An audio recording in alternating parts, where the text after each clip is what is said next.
Marko 16 mstari wa 15. Amen.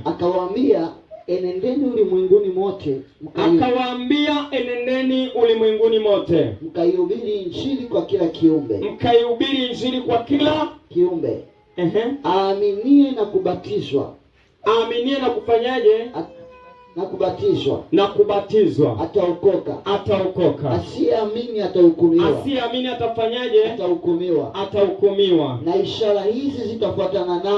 Na ishara hizi zitafuatana nao hao waaminio. Hao wote wafanyaje? Waaminio. Haleluya. Kwa jina langu watatoa pepo. Ishi hapo.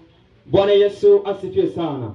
Amen. Bwana Yesu atusaidie sana. Amen. Hapa amesema enendeni ulimwenguni mkahubiri injili kwa mataifa yote, kwa kila kiumbe. Amen. Amen. Bwana Yesu atusaidie sana. Amen. Na akasema ya